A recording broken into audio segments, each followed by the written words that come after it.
Good morning or good afternoon, according to your time zone. Buenos días, buenas tardes, según donde se encuentren. Soy Dimitrios Goulis, presidente de la sociedad EMAS, Sociedad Europea de Menopausia y Andropausia. Damos la bienvenida a estas mesas redondas sobre los temas calientes en la menopausia. Vamos a hablar sobre 3 temas importantes. Primero, la profesora Rebecca Thurston nos va a presentar índices cardiovasculares nuevos junto con la manera de cuantificar estos riesgos. El segundo va a tener que ver con la seguridad. Antonina Smetnik de la Federación Rusa nos va a presentar una actualización sobre la terapia hormonal en la menopausia y la seguridad del seno. Y el tercer tema tiene que ver con una intervención del profesor Risto Erkola de Finlandia, que nos va a hablar sobre ejercicios tras la menopausia, presentando evidencia de que el ejercicio puede considerarse como una medicación.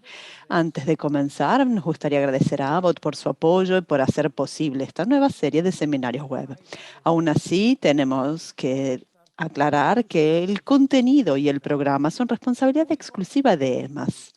Pasando ahora a cuestiones técnicas. Han entrado a este seminario web en modo de solo escucha. Esto significa que su micrófono está silenciado para que no captemos ningún ruido de su parte. Les animamos a enviar sus preguntas escritas a través del widget de preguntas y respuestas que se encuentra en su panel de Zoom. Pueden buscarlo ahora. Pueden introducir sus preguntas en cualquier momento y las vamos a leer y discutir durante el final de este webinario.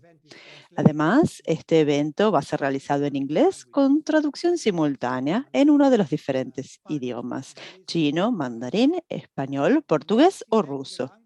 Pueden seleccionar el idioma haciendo clic en el widget de interpretación que van a encontrar en el panel de Zoom.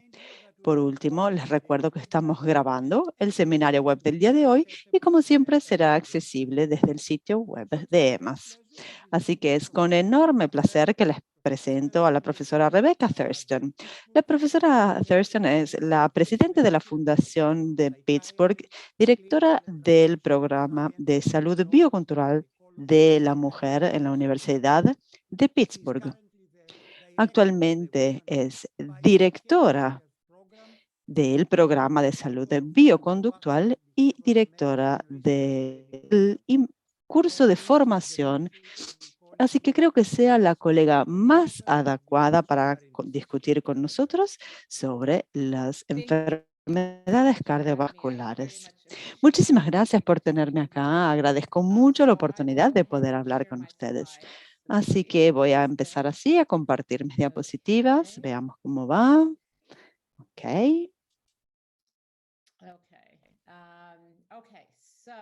Bueno. Ok. Bueno, entonces voy a estar hablando sobre nuevos factores de riesgo relacionados con la enfermedad cardiovascular y, a ver, déjenme hacer una cosa. Aquí está. Este trabajo está está financiado acá en los Estados Unidos, pueden ver, por el Instituto Nacional de Salud. Y estas son las subvenciones. Saben que la transición de la menopausia es algo normal que van a vivir todas las mujeres, así como los cambios menstruales, las fluctuaciones hormonales, los síntomas, como cambios en el sueño, cambios de humor. Todo esto tiene implicaciones para la salud femenina. Ahora, las enfermedades cardiovasculares son una causa principal de muerte para las mujeres en todo el mundo. Y la transición en la menopausia es fundamental en la salud de la mujer. Entonces, esto sucede inmediatamente antes de que comiencen las enfermedades cardiovasculares en las mujeres. Entonces, muchos eventos clínicos, en particular infartos de miocardio, ocurren más tarde, más en mujeres que en hombres, en un promedio 10 años, aunque esto es un poco más reducido, pero es un riesgo raro en la premenopausia, pero este riesgo se acelera durante la el periodo de peri y posmenopausia, así como este riesgo de enfermedad cardiovascular que va igual a la de un hombre más tarde en la vida. Entonces, la menopausia ha sido vista como un momento en el que se acelera el riesgo de enfermedad cardiovascular más allá de la edad cronológica en sí. Entonces, aquí tenemos algunos datos que podemos ver y cuestionar. Entonces, estamos viendo la progresión de la arteriosclerosis cariotidiana que se acelera en la menopausia tardía. Tenemos los diferentes etapas de la menopausia acá en el eje X. Tenemos la progresión de IMT, que es la progresión de la arteriosclerosis cariotidiana. Y aquí podemos ver la medida en el grosor entre los participantes que estuvieron participando en este estudio. Y lo que podemos ver acá es que hemos un aumento acelerado en la arteriosclerosis carotídea que está asociada con el periodo de perimenopausia tardía en comparación con la premenopausia, y esto se ajusta según la edad. Entonces, subrayando la importancia de la transición de la menopausia para la salud cardiovascular de las mujeres más allá de la edad. Estos también son datos del SWAN que ven la rigidez vascular. Es la rigidez vascular en general, y esto es importante para la patofisiología de la enfermedad cardiovascular, y lo que podemos ver realmente es este punto de inflexión en el eje X, son los años antes y después del último periodo menstrual, que es en el momento en el que vemos el envejecimiento ovario, el envejecimiento de la edad frente al cronológico. Y este punto de inversión que vemos acá en el periodo menstrual indica un rol importante para la edad ovaria más allá del envejecimiento cronológico en sí. También vemos un punto de inflexión similar en la incidencia del síndrome metabólico durante la transición metabólica. Y similarmente también vemos un patrón similar cuando se trata del colesterol LDL. Entonces se ven cambios importantes con respecto a la salud cardiovascular que están asociados con la menopausia específicamente. Entonces, ¿qué es lo que sucede durante la transición menopáusica? Bueno, históricamente hemos atribuido estos cambios a cambios hormonales, y no voy a entrar en profundidad en los datos hormonales ahora, pero algo sí puedo decir al respecto, y es que estos cambios hormonales son importantes. Podemos ver cambios en estradiol y FSH, pero no es una señal fuerte. Estos cambios importan, pero no son toda la historia. Entonces, realmente hemos mirado otros factores nuevos que puede que estén relacionados con la salud cardiovascular de las mujeres. Entonces comenzamos con los síntomas vasomotores. Los síntomas vasomotores son, por ejemplo, los sofocos, los sudores nocturnos. Podemos ver que esto lo experimenta más o menos el 70% de las mujeres durante la transición de la menopausia. Para el 30% son muy frecuentes o graves. Y sabemos que estos síntomas vasomotores se sabe que persistían durante unos 3 a 5 años desde el último periodo menstrual, pero ahora sabemos que persisten durante más o menos unos 7 a 10 años en promedio, y para muchas mujeres mucho más. Entonces, si tenemos una mujer de 60 que tiene síntomas vasomotores, esto no es atípico. Sabemos que estos síntomas vasomotores son un determinador muy importante de la calidad de vida, del sueño, de la salud mental durante la transición. Y estos factores son todos muy importantes. Y generalmente nos hacen preguntas sobre qué significan para la salud física de las mujeres, y algunos de nuestros ensayos clínicos, como las iniciativas para la salud de la mujer y el estudio HERS, empezaron a mostrar diferencias potenciales entre las mujeres con síntomas vasomotores desde una perspectiva cardiovascular. Entonces nos centramos en cuestiones como ¿por qué estos síntomas vasomotores? ¿Qué significan para la salud cardiovascular? Es así que comenzamos haciendo esta pregunta en el contexto del estudio de las Women's Health Across the Nations, que se llama SWAN, que es un estudio longitudinal de la transición de la menopausia aquí en los Estados Unidos. Tenía a 3.300 mujeres de entre 42 y 52 años de edad, y las mujeres habían sido reclutadas en los años 90 y fueron seguidas durante unos 25 años con 16 visitas de seguimiento en estos 7 lugares en los Estados Unidos. También reclutamos a 5 grupos étnicos diferentes, entonces es un estudio multiétnico.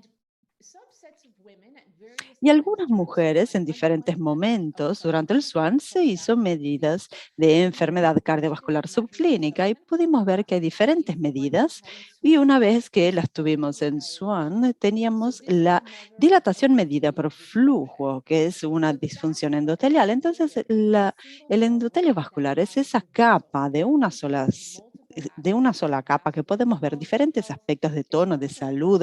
Es una de las primeras cosas que tenemos que ver en el proceso arteriosclerótico. Y para FMD es cuanto menos, peor. Significa que el vaso no está lo suficientemente dilatado como tendría que estar como respuesta a la presión en la pared vascular. Y este es un proceso mediado endotelial. También tenemos medidas de grosor intermediario de la carótida y podemos ver en la información que les mostraba antes, este mide el grosor de las capas medianas de la arteria carótida. También podemos ver la placa con ultrasonido y estas son diferentes medidas de enfermedad cardiovascular subclínica de la arteriosclerosis y una medida altamente validada y utilizada de enfermedad cardiovascular subclínica que puede ser predictiva para muchos individuos de mediano y bajo riesgo. Entonces, ¿qué encontramos? En el eje X teníamos mujeres que reportaban haber tenido sofocos en las últimas 2 semanas, tenieron una función endotelial significativamente más baja, FMD por sus siglas en inglés. Esto es fundamental para el estradiol endógeno, etc. También vimos que en el caso de, acá era peor, las mujeres en IMT tenían más frecuentes estos sofocos, tenían un IMT significativamente elevado en comparación con las mujeres que no tenían sofocos, siempre controlando nuestros diferentes factores de riesgo cardiovasculares, demográficos, estradiol. Entonces, estamos empezando a ver acá una señal entre los síntomas vasomotores y la enfermedad cardiovascular. Sin embargo, en SWAN, lo mejor que teníamos para estos síntomas vasomotores eran cuestionarios donde se preguntaba a las mujeres que nos pidieran por favor y que nos informaran sobre esto durante las 2 semanas anteriores y podemos saber así que se puede mejorar. Entonces tenemos una evaluación fisiológica al estado del arte donde podemos ver con un cribado, podemos hacer medidas físicas, ellas puedan informar sus síntomas en el medida en que los tienen, no hace falta que se las recuerden. También tenemos medidas objetivas de síntomas vasomotores y podemos ver acá el gráfico en el medio de la diapositiva cómo se ve un sofoco desde estos dispositivos. Entonces hicimos un estudio separado que se llama el MISHERS, que podemos ver acá. Es un doctor de Pensilvania donde reclutamos a 304 mujeres peri y postmenopáusicas y hicimos esta evaluación de los síntomas vasomotores. Entonces queríamos ver exactamente el fenotipo y esto fue en un ambiente hogareño, tenían estos monitores durante sus actividades diarias, luego volvían, se les tomaba se medía la testosterona, progesterona, estrógeno. También hicimos medidas de ultrasonido con IMT. Y esto fue lo que descubrimos. En el eje X tenemos los síntomas vasomotores y su frecuencia en cuartiles. El rojo es el fisiológico, el azul es el autoinforme. En el Y tenemos el IMT.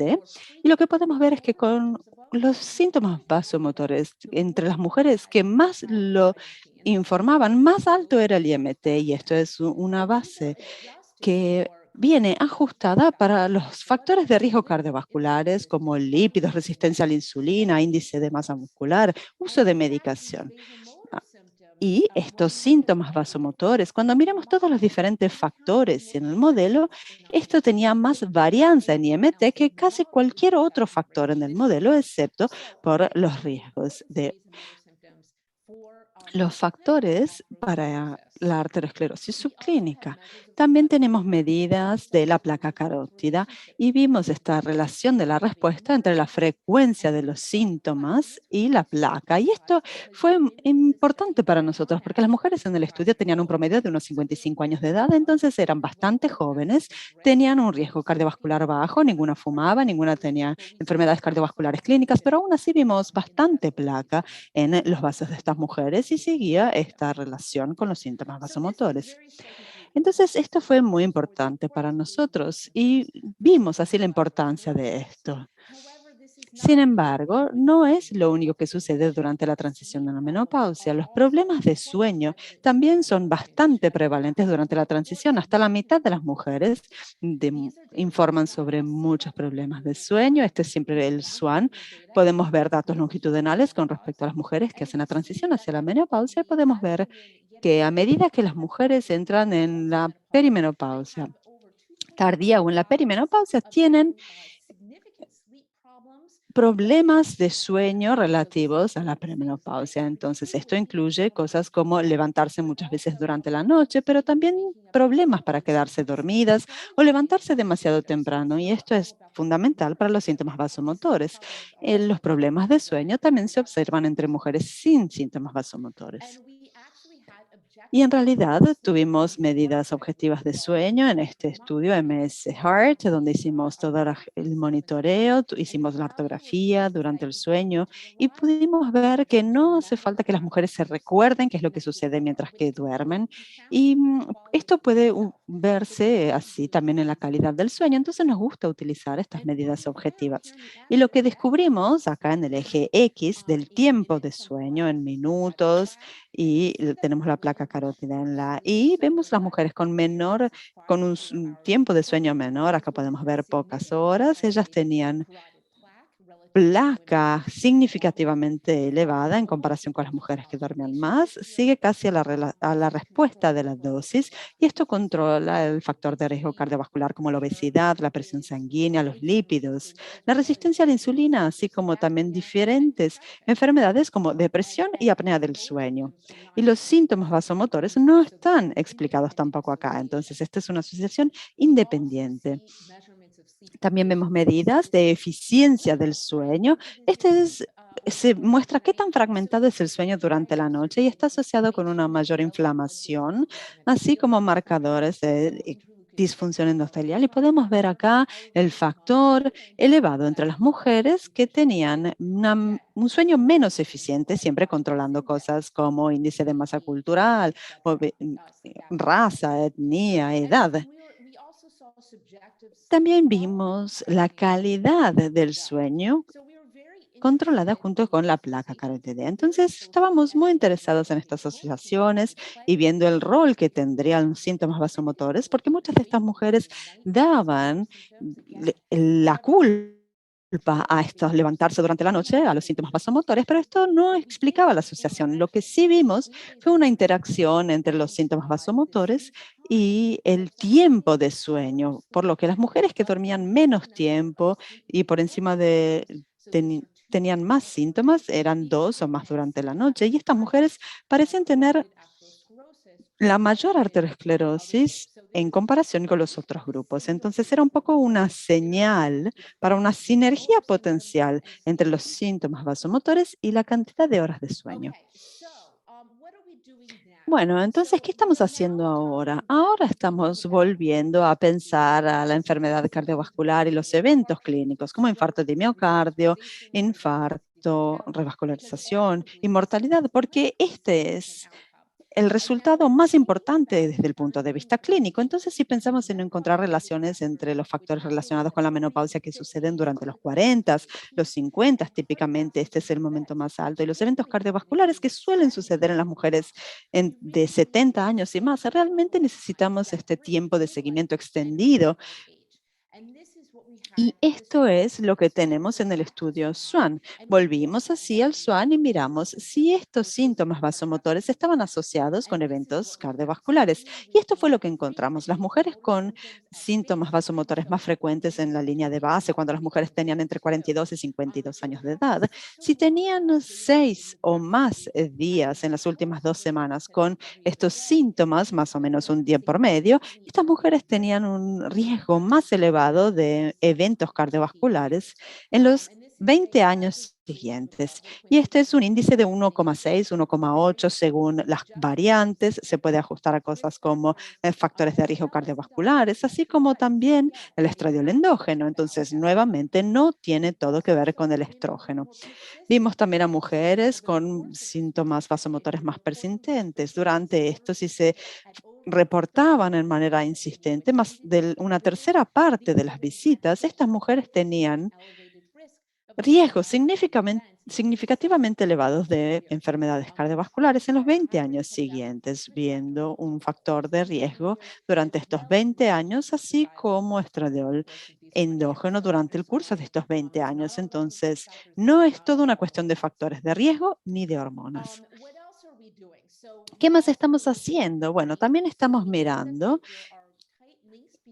¿cuáles son las uniones entre el cerebro y el corazón? Muchas veces lo que vemos en el corazón vemos también en el cerebro. Reclutamos a 20 de estas mujeres para hacer diferentes diagnósticos por imágenes y vimos que quienes tienen más síntomas vasomotores durante la noche, siempre utilizando nuestra evaluación fisiológica, estos tenían mayor hiperintensidad en la materia blanca del cerebro y estos son marcadores en el cerebro y predicen, por ejemplo, demencia. Entonces, viendo este paralelo entre lo que vemos acá en la vasculatura periférica y cerebral.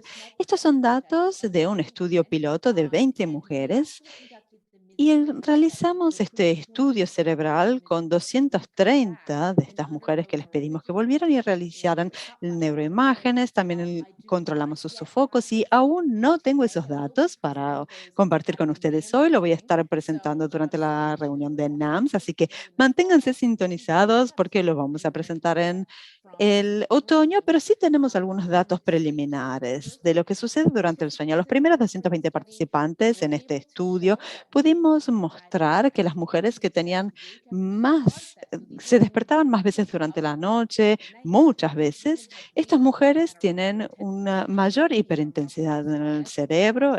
Tenemos enfermedades de los vasos pequeños, factores de riesgo cardiovasculares, así también como síntomas vasomotores. Entonces, no es solo una cuestión de síntomas vasomotores, sino que también estamos viendo aquí una señal del sueño.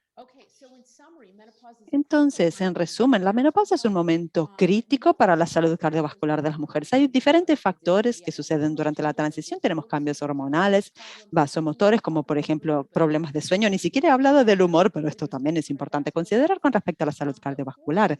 Pero los síntomas vasomotores, ahora sabemos que estos síntomas comienzan antes y duran más de lo que uno pensaba. Puede que haya un marcador de riesgo subyacente. Las implicaciones de dormir mal también tienen implicaciones para la salud cardiovascular y cerebrovascular. Entonces, esto es dormir poco, despertarse durante la noche, puede que tenga una sinergia con los síntomas vasomotores con respecto a la salud cardiovascular. Entonces, las implicaciones, estos síntomas frecuentes o persistentes pueden ser un marcador de riesgo cardiovascular, pero aún no sabemos si el tratamiento de los síntomas vasomotores pueden reducir el riesgo cardiovascular a medida que se envejece. No hemos hecho estos ensayos clínicos aún y esperamos hacerlo en el futuro, pero podemos conectar estos puntos de las mujeres en su mediana edad que pueden tener un riesgo elevado cardiovascular y que en los siguientes años puedan tener quizás una investigación más de cerca para poder asegurarnos de estar haciendo todo lo que podamos para poder reducir el riesgo cardiovascular unos años más tarde. La falta de sueño durante la mediana edad también es crítica. Esto es tan importante para la salud mental, para la cognición, para la calidad de vida, pero también potencialmente para la salud cardiovascular. Y tendríamos que decir que tendemos a pensar que tendríamos que sufrir por esta falta de sueño durante la mediana edad, pero creo que esto requiere atención clínica. Asegurémonos de tener tratamiento para esto, al menos para mejorar la calidad de vida y el humor, pero también la salud cardiovascular de manera potencial. Y todo esto tiene el objetivo de mejorar la salud de las mujeres a medida que envejecen. Muchísimas gracias. Thank you very much, Rebecca, for this very concise. Sorry, I have to start my video. Muchísimas gracias, Rebeca, por esta presentación tan concisa y tan completa. Su presentación, los estudios SWAN llevados a cabo por los colegas realmente nos han educado muchísimo. Y muchísimas gracias entonces por su intervención. Muchas gracias. A continuación tenemos a la doctora Antonina Smednik, que es doctora del Departamento de Ginecología Endocrinológica del Centro Nacional de Investigación Médica Obstetricia, Ginecología y Perinatología y el Ministerio de Salud de la Federación Rusa de Moscú. Es la presidenta también de la Sociedad Rusa de Menopausia y, por supuesto, miembro de la Junta Directiva de la Sociedad Europea de Menopausia y Andropausia. Aprovecharemos de su experiencia y conocimiento para poder aprender cómo elegir el régimen adecuado de estrógenos y progestágenos para alcanzar la mayor eficiencia cuando se recetan tratamientos hormonales para la menopausia. Muchísimas gracias, señor profesor Gulis. Gracias a todos, queridos colegas. Me gustaría agradecerle a la EMAS y al comité por esta oportunidad de participar en esta mesa redonda. Bien, entonces, las mamas son el órgano de destino de muchas hormonas y factores de crecimiento, y a principios de la década de 2000 se produjo un gran descenso en el número de usuarias de terapias hormonales para la menopausia debido a los primeros resultados del estudio de la WHI, Women's Health Initiative, que demostró que las usuarias de terapia combinada hormonal tenían un mayor riesgo de cáncer de mama. El riesgo relativo de cáncer de mama en usuarias de la combinación de EES y progesterona era 1.6, es decir, un caso 1.6, es decir, un caso mayor por 1000, es decir, una disminución de riesgo de cáncer de mama en las usuarias de la monoterapia de estrógeno después de histerectomía. No hubo un riesgo elevado en las no usuarias anteriores de terapia hormonal para la menopausia. Según las cohortes de francesas IE3N y de la cohorte de Finlandia también, el estrógeno más la progesterona o estrógeno más dihidrogesterona no están asociados con un aumento del riesgo de cáncer de mama. Según las recomendaciones de la Organización de Menopausia Internacional, el posible aumento del riesgo de cáncer de mama asociado con la terapia hormonal por la menopausia es pequeño y se estima en menos de 0,1% anual, o una incidencia de menos de 1,0 por 1000 mujeres por año de uso. También es similar o menor que el aumento de los riesgos asociados a factores comunes del estilo de vida, como la reducción de la actividad física, la obesidad y el consumo de alcohol. Los datos del estudio WHI demostraron que no hay un mayor riesgo en las usuarias de THM, terapia hormonal en la menopausia, por primera vez durante los 5 o 7 años del inicio del tratamiento. El estudio WHI también demostró que 7,1 años de tratamiento, según estrógeno conjugado de origen equino, reduce sin oposición el riesgo de diagnóstico de cáncer de mama y de mortalidad de mujeres histerectomizadas. El aumento de riesgo de cáncer de mama se asocia principalmente con la adición de un progestágeno sintético a la terapia estrogénica. Tenemos la terapia combinada continua de ES con MPA y está relacionado con la duración del uso. El riesgo podría ser bajo con progesterona micronizada o dihidrogesterona que con un progestágeno sintético. El riesgo de cáncer de mama atribuible a la terapia hormonal de la menopausia es pequeño y el riesgo disminuye progresivamente tras la interrupción del tratamiento. El riesgo de cáncer de mama debe ser evaluado antes de la prescripción de terapias hormonales de la menopausia. El riesgo de cáncer de mama aumenta en las mujeres con antecedentes familiares de cáncer de mama o con antecedentes personales de biopsia de mama y mujeres con antecedentes de linfoma de Hodgkin tratadas con radiación del manto. Las herramientas de evaluación del riesgo de cáncer de mama, como las herramientas de evaluación de Klaus, se utilizan para poder definir de mejor forma el riesgo.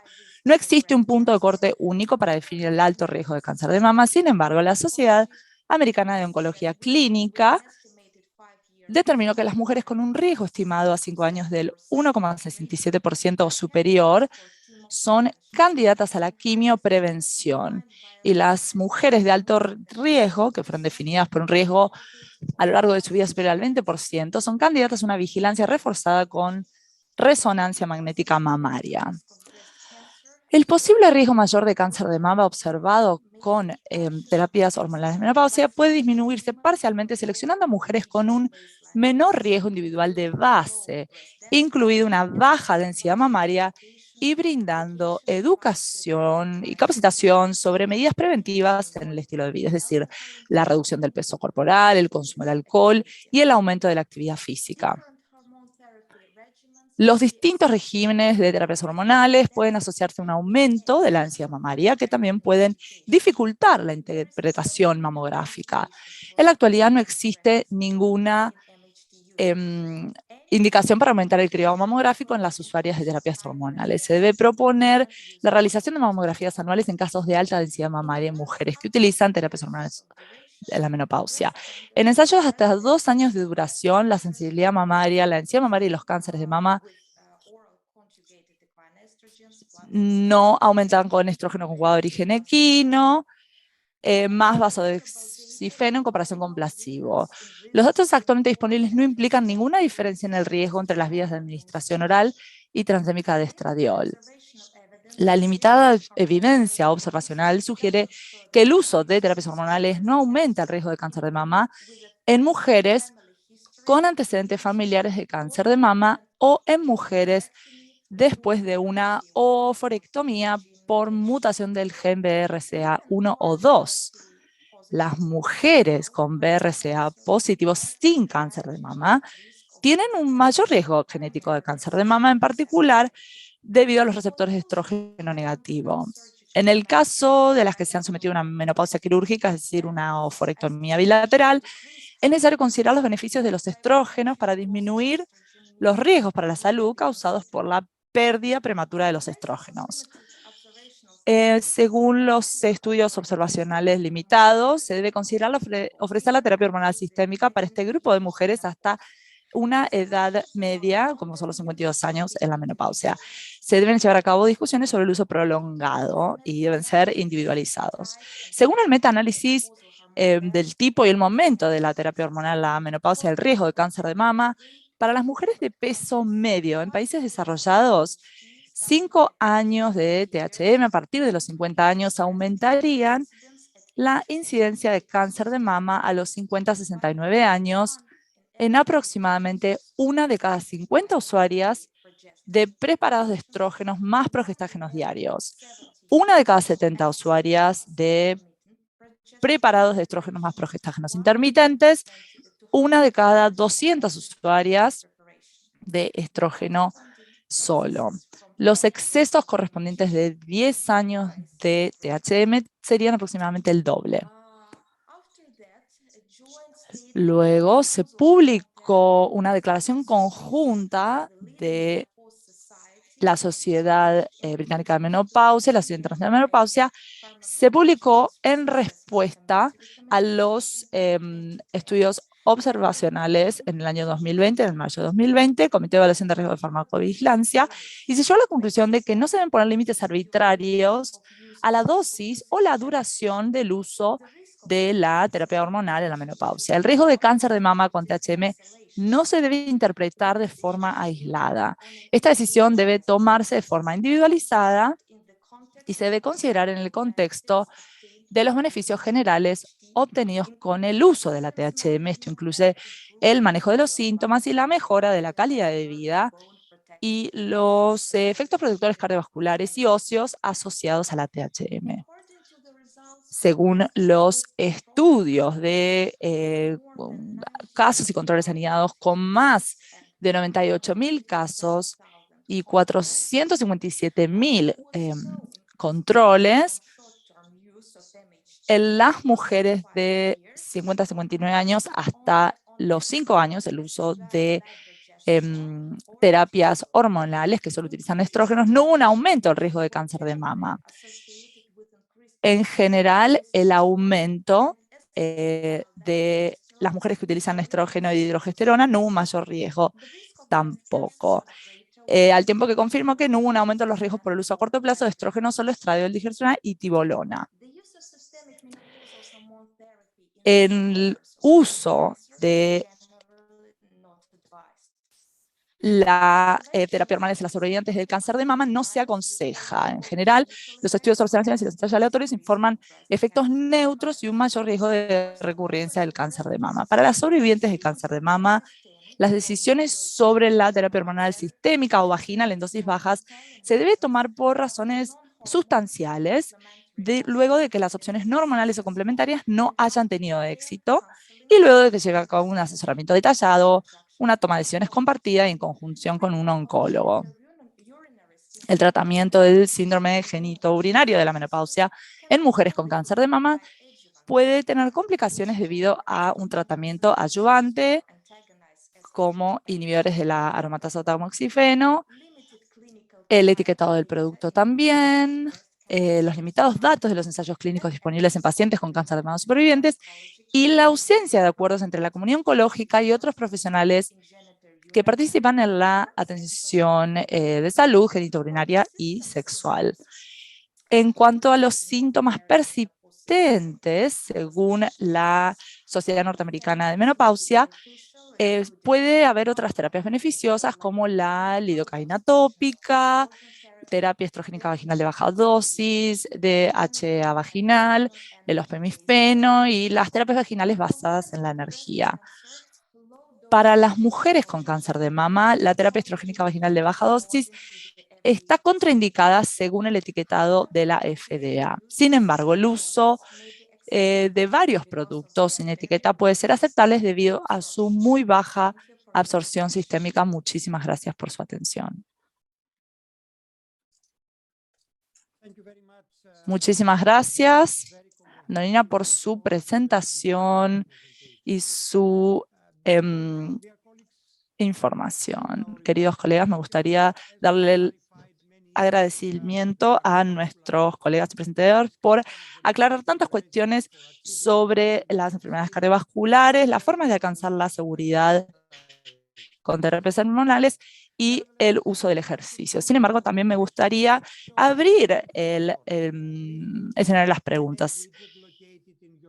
Recuerden que pueden abrir su micrófono con el widget de interpretación. Mientras preparan sus preguntas, un colega junior del programa de EMAS, que tiene como objetivo desarrollar las carreras de los fellows jóvenes, el doctor Marito Nixley de Alemania y Grecia, tiene la oportunidad de hacerle las preguntas a nuestros expertos. ¿Le gustaría, doctor Nixley, aclarar algunas cuestiones con nuestras presentadoras? Antes que nada, muchas gracias. Gracias desde Alemania. Siempre una fantástica organización y muchas gracias también por los temas fabulosos. Quisiera comenzar por la profesora Thurston. Me ha parecido realmente interesante y debo admitir que tengo que hacer las preguntas más espontáneas que me vienen en mente. ¿Es posible y realizable organizar un ensayo de TRH para los parámetros cardiovasculares? Podríamos ver un problema con esto porque me parece que sería realmente interesante ver si podíamos organizar algo como esto. Me encantaría escuchar su opinión. Bueno, les voy a decir qué es lo que se ha hecho hasta ahora. Bueno, tenemos la iniciativa HERLS y The Women's Health Initiatives. Han sido diseñadas originalmente para la prevención de enfermedades cardiovasculares, tanto primarias en el caso de la Women's Health Initiative y secundaria en el caso de mujeres con enfermedades cardíacas. Estos fueron organizados inicialmente a mediados de los 90. Entonces, algunos de estos tenemos los resultados que son bastante mezclados para la terapia de reemplazo hormonal. Ambos estudios muestran una interacción con respecto al estado de los síntomas vasomotores, mientras que las mujeres con síntomas vasomotores a las que les dio la terapia hormonal en manera randomizada tuvieron un mayor riesgo. Entonces, los síntomas vasomotores en el caso de las Women's Health Initiatives eran las mujeres mayores con síntomas. Y tengo que decir que el estudio HERS fue para todas las mujeres, pero aquellas con enfermedad también tenían enfermedad cardiovascular, también tenían una mayor edad, más de 65 más o menos las mujeres empezaron a tenerlo. Entonces, lo que sabemos del ensayo randomizado es que todas las mujeres con síntomas vasomotores estos están asociados con un aumento en el riesgo asociado con la terapia hormonal, más allá de solo aquellas mujeres sin síntomas vasomotores. Lo que no sabemos son las mujeres más jóvenes durante la perimenopausia, cuando realmente estamos prescribiendo la terapia hormonal. Si tratamos los síntomas vasomotores con terapia hormonal, ¿esto va a mejorar las enfermedades cardiovasculares? No lo sabemos. Con respecto a los apetitos de quienes pueden apoyar estos ensayos, bueno, creo que la terapia hormonal queda a veces a favor, a veces en contra, y al menos ahora en los Estados Unidos no sé si alguien estaría entusiasta de fundar un ensayo, de financiar un ensayo como esto. Estaría bastante escéptica, pero tendría que encontrar a alguien más que pueda tener ganas de financiar esto. Puede ser complicado también realizar un ensayo de este tipo porque la terapia hormonal tiene un efecto directo en la vasculatura. Entonces, para poder atribuir los cambios en los síntomas vasomotores desde el punto de vista interpretativo se vuelve muy difícil. Entonces, vale la pena hacerlo, creo, pero también creo que uno tenga que tener mucho cuidado sobre cómo interpretar los efectos que se observen, porque tiene que ver con el tratamiento de los síntomas vasomotores, así como el efecto que tiene la terapia hormonal en la vasculatura. Muchísimas gracias. Comprendo lo que me estás diciendo y creo que sea muy interesante con respecto a los desafíos en la interpretación. Muchísimas gracias. Quisiera preguntar algo más también a la profesora Smetnik. Sí, creo que el horizonte se ha visto expandido con la salud cardiovascular. Y ahora vamos a pasar a la salud de mamas. Probablemente todos estaban choqueados o al menos reaccionaron al metaanálisis de Lancet que salió hace más o menos unos 2 años. Básicamente mostraba que el riesgo se ve aumentado. Tengo una pregunta práctica, pero también tengo una pregunta más, digamos, filosófica. Primero, muchos colegas probablemente preguntarían si hay alguna necesidad de empezar a ser cribado de enfermedad de mama algunos años más tarde en vez de comenzar RD. Las mujeres tienen que tener exámenes antes de comenzar la terapia de reemplazo hormonal. Y la segunda es, ¿cómo interpretarían los resultados hasta ahora? Porque he comprendido de su presentación que se necesita un enfoque individualizado y enfoque calcular el riesgo que tenga la mujer de cáncer de mama para poder ayudar también con la menopausia, porque simplemente negar a las mujeres la posibilidad de gestionar la menopausia también es un problema severo con respecto a, bueno, calidad de vida y todo lo que ya sabemos, que es algo que tiene que ser considerado junto al riesgo de cáncer de mama. Gracias. Muchísimas gracias por la pregunta. Si estamos hablando sobre la eficacia de del mamograma, según las recomendaciones de la Sociedad Internacional de Menopausia, no necesitamos aumentar la cantidad de mamogramas para aquellas mujeres que están tomando terapia hormonal, excepto aquellas mujeres que tienen un aumento en este grupo de mujeres, los mamogramas anuales serán preferibles. Y por supuesto, antes de comenzar con la terapia hormonal, tenemos que evaluar el riesgo de cáncer de mama, tenemos que evaluar también los resultados del mamograma y si tenemos dudas, quizás también tenemos que hacer un ultrasonido mamario, un examen, y necesitamos hablar sobre el historial familiar de cáncer de mama o cualquier historia personal de biopsia y los resultados de estas biopsias de mama. Por supuesto, también tenemos que hablar sobre las medidas, sobre el estilo de vida y las medidas que podrían reducir el riesgo de cáncer de mama, reducir el peso y el consumo de alcohol y aumentar la actividad física. Y después de eso, asegurar a la mujer que va a estar bajo un control constante. Anualmente nos vamos a encontrar con ella y vamos a evaluar el índice entre riesgo y beneficio. Y luego decidiremos si vamos a continuar con la terapia hormonal de la menopausia, si nos vamos a detener. Y por supuesto tenemos que elegir aquellas combinaciones de terapia hormonal que pueda demostrarnos que tienen menor riesgo de cáncer de mama. Muchísimas gracias por su respuesta. Muchísimas gracias. Vamos a pasar a las preguntas de nuestro público. La primera, probablemente para Rebeca. Ya hemos discutido los efectos posibles de el THR en las mujeres con estos síntomas vasomotores, pero tenemos la pregunta opuesta con respecto al sueño. ¿Podríamos recomendar el uso de una terapia solo con estrógeno o TRH cuando son persistentes los trastornos del sueño durante una transición temprana a la menopausia? Bueno, la terapia hormonal no está necesariamente recomendada para los problemas de sueño en sí. Si una mujer tiene muchos de estos síntomas vasomotores que sufre y este puede ser una mujer sintomática que puede ser elegible para la terapia hormonal. Sin embargo, lo que yo haría para el sueño, bueno, si alguien se presenta con problemas de sueño, hay algunas cosas que podría hacer antes. Primero, evaluar otros problemas de sueño, apnea del sueño, ver si uno se levanta muchas veces durante la transición de la menopausia. Esto es bastante común y esto puede aumentar el riesgo de apnea del sueño y puede que haya un efecto también de la menopausia en sí, en la apnea del sueño. Entonces, cuando hablamos sobre los riesgos cardiovasculares y síntomas vasomotores, la apnea de sueño es uno de los factores más altos de riesgo. Entonces, muchas veces lo que voy a hacer es hacer un estudio de sueño para ver cuáles pueden ser algunas de los otros trastornos del sueño, porque si intentamos hacer cualquier tipo de puede que sea que tenga algún problema de sueño. Nosotros, aunque hagamos terapia hormonal, nada va a mejorar. Entonces yo comenzaría por ahí. Luego iría a una evaluación más completa de cuál es exactamente el problema del sueño. Entonces vamos a darle un diario a la paciente donde ella va a escribir durante más o menos una semana o dos todos los patrones y va a escribir también el uso de alcohol, las cosas en el ambiente, como tener mascotas en la cama o la pareja que ronca. Y luego podríamos hacer también una terapia CBTI o BTTI.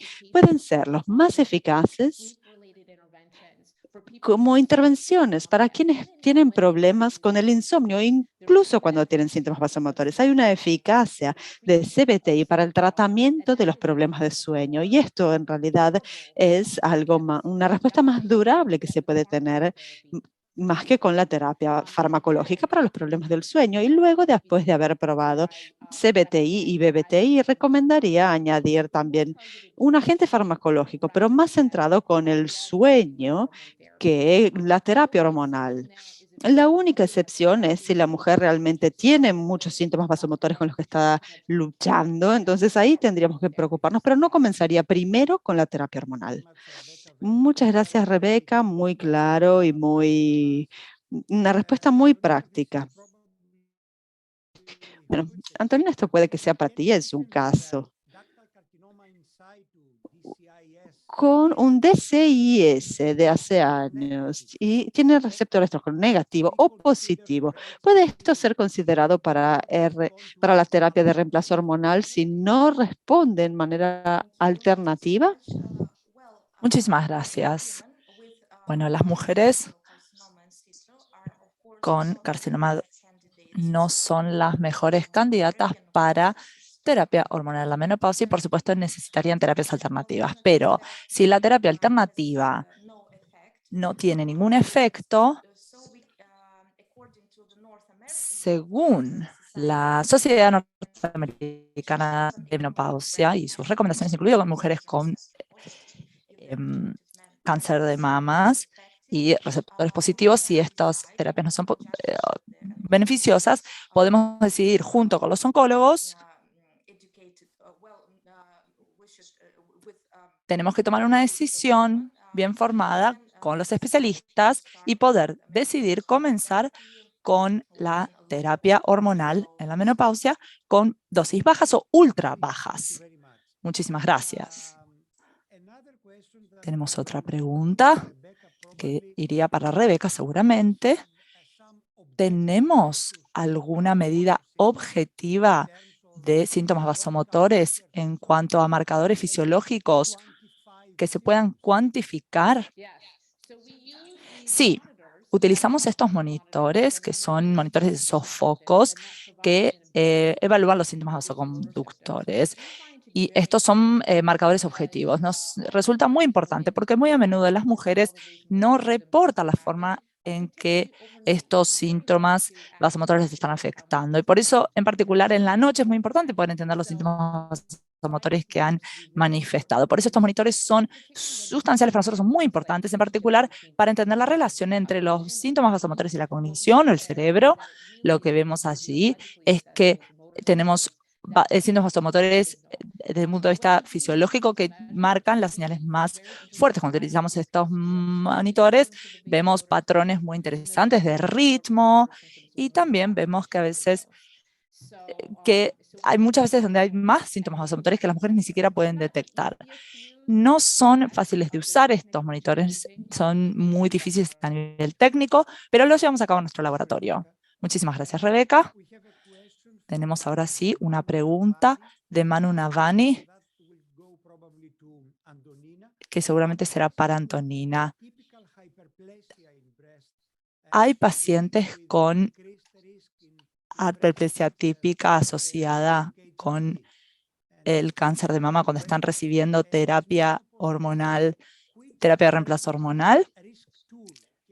¿Qué herramientas de evaluación de cáncer de mama podemos utilizar cuando tenemos este tipo de antecedentes familiares? ¿Se los deriva directamente a una clínica de cáncer de mama? Muchísimas gracias. La situación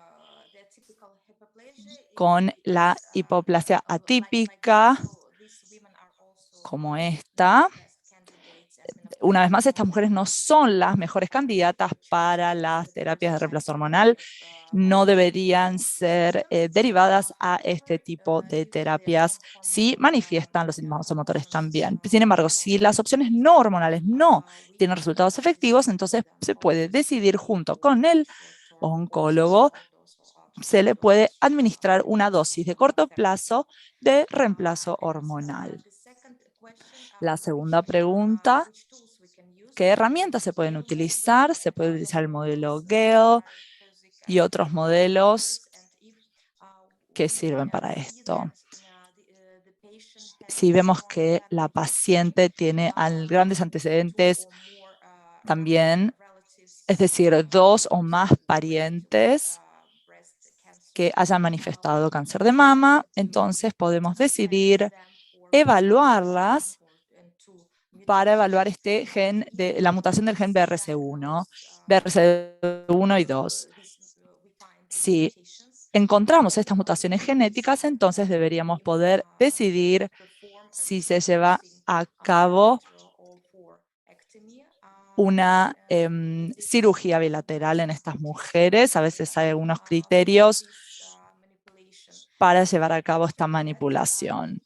Luego, si las mamas se encuentran intactas, entonces podemos sí administrar terapia hormonal en la menopausia, porque estamos así hablando de menopausia prematura y hay algunos riesgos a largo plazo para la salud de la mujer.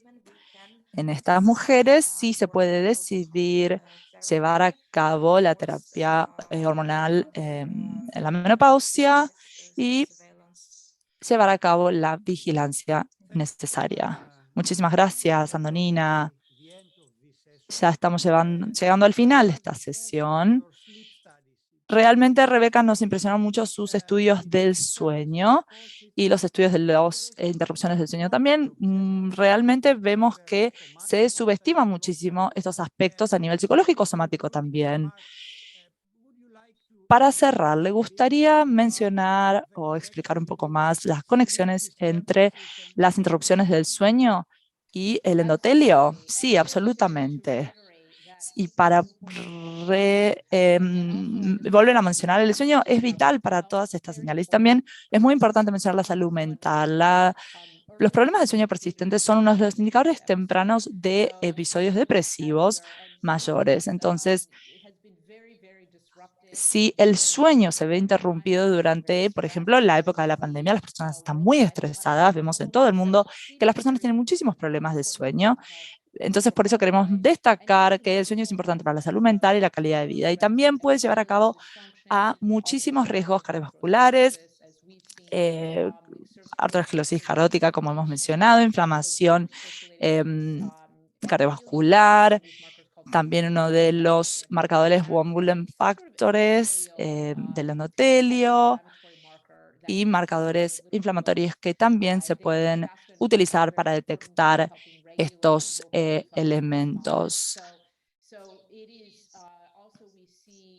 Vemos también problemas persistentes que hacen que las personas se acerquen a nuestro laboratorio debido a sus problemas de sueño interrumpido. Existen una batería de elementos que pueden llegar a afectar la salud de las personas, causado justamente por la interrupción del sueño. Cuando se llevan a cabo estudios observacionales, cuando analizamos a individuos en nuestro laboratorio, hacemos experimentos con respecto a sus sueños, también se llevan a cabo estas interrupciones para poder analizar estos trastornos.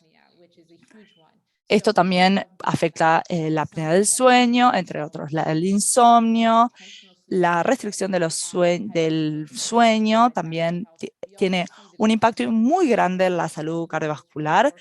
Vemos esto en individuos que trabajan en turnos que realmente afectan muchísimo el sueño, por ejemplo, por la noche. Van a tener estas personas enfermedades cardiovasculares o síntomas que comprometan su salud. Muchísimas gracias, Rebeca. Es un área muy emocionante para todos nosotros. Antonina, quisiera hacer un comentario final para cerrar, algún mensaje final sobre la salud y seguridad de las mamás. Sí, muchísimas gracias. Creo que en la actualidad hay muchísimos miedos entre las mujeres debido a los riesgos que existen alrededor de la terapia hormonal en la menopausia. En particular, en nuestro país llevamos a cabo una encuesta nacional muy grande con profesionales de la salud con respecto a la prescripción y recetas de estas terapias. Y el 75% de los pacientes, de las pacientes, mencionaron que su preocupación principal sobre el uso de la terapia hormonal en la menopausia es el riesgo del cáncer de mama.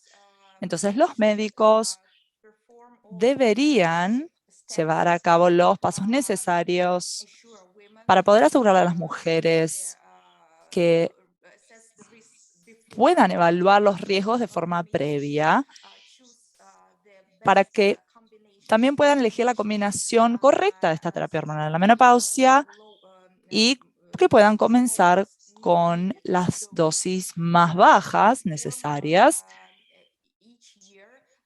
y que año a año lleven a cabo la evaluación del coeficiente del riesgo-beneficio. En particular, las mujeres que necesitan la terapia hormonal en la menopausia puedan recibir todos los beneficios que este tipo de tratamiento acarrea. Muchísimas gracias, Antonina. También finalmente me gustaría cerrar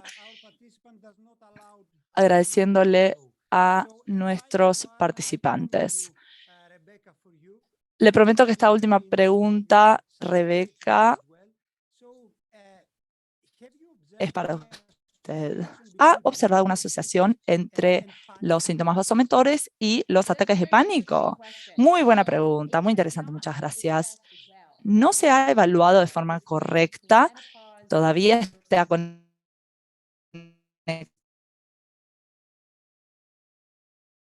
entre los síntomas motores a menopausia y ansiedad.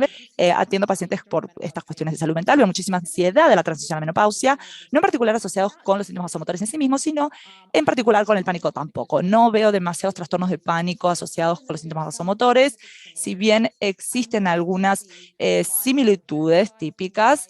Veo una ansiedad generalizada, un aumento general, pensamientos repetitivos también. Entonces, creo que esta cuestión de la ansiedad en la transición a la menopausia es crítica y hay trastornos de la ansiedad, pero no diría que son específicos de los trastornos o los ataques de pánico. Es importante evaluarlo, por supuesto. Sería importante considerarlo, porque cuando pensamos en la transición a la menopausia en general, solamente pensamos en la depresión, pero la ansiedad, de hecho, es más frecuente. Queridos colegas, hemos alcanzado el final de nuestro webinario. Espero que hayan recibido toda esta información. Le quiero agradecer a nuestras colegas, doctoras Mednick y Thurston. Realmente ahora conocemos muchísimo más sobre la implementación de las terapias hormonales a la menopausia y los riesgos cardiovasculares que existen asociados con estos tratamientos. Va a estar disponible este webinario en la página web de EMAS y quiero agradecerles a todos muchísimo por su atención. Muchísimas gracias. Hasta luego.